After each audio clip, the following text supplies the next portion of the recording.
El Centro Memorial de las Víctimas del Terrorismo, junto a la Fundación Círculo y la Universidad de Burgos, inauguraron este martes una exposición conmemorativa del 50 aniversario de la primera masacre de la banda terrorista ETA en Madrid.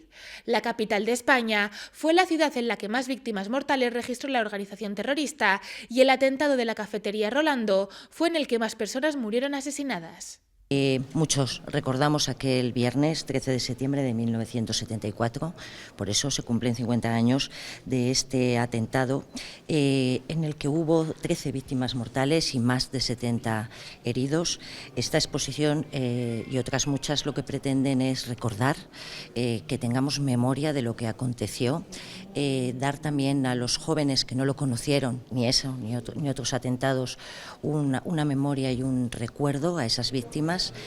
Los supervivientes y familiares de los fallecidos se sienten los grandes olvidados de la historia de la primera masacre de ETA. Las víctimas de Rolando han tenido esa sensación de estar más olvidadas que otras.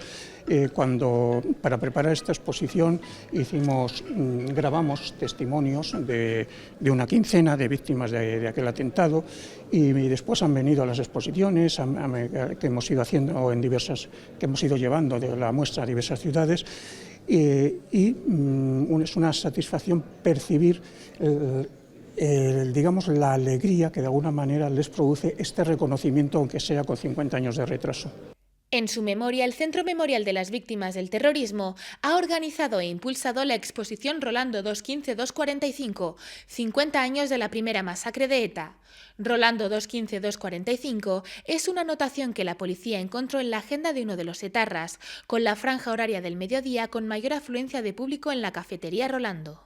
Gracias a esta exposición podemos recordar a aquellas víctimas y dejar claro que una vulneración de derechos humanos no tiene ninguna justificación en ninguna época. Y el terrorismo ha sido una vulneración sistemática de derechos humanos, antes y después del franquismo.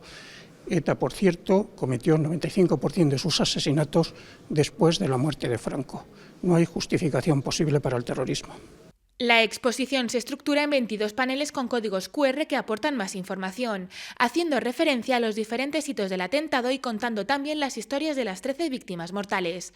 También hay elementos vinculados al comando que perpetró el crimen masivo, como una maqueta de los locales afectados por la explosión, una reproducción de la maleta bomba utilizada y otros elementos. Una parte de la muestra está dedicada a hacer la historia de aquel atentado, cómo se gestó, cómo fueron los protagonistas, cómo lo prepararon, y otra parte a recordar a las víctimas de aquella masacre, a las personas que ese día estaban trabajando en la cafetería, que habían ido a tomarse un café, a desayunar o a comer. Entonces, una mezcla de historia y de memoria, se combinan las dos, porque en la historia del terrorismo, cuando hacemos historia del terrorismo, nunca podemos olvidar a sus víctimas, que son la pieza importante y la pieza que más ha sufrido de este fenómeno. Permanecerá abierta hasta el próximo 3 de febrero en la Sala Círculo de la Fundación Círculo en Plaza España.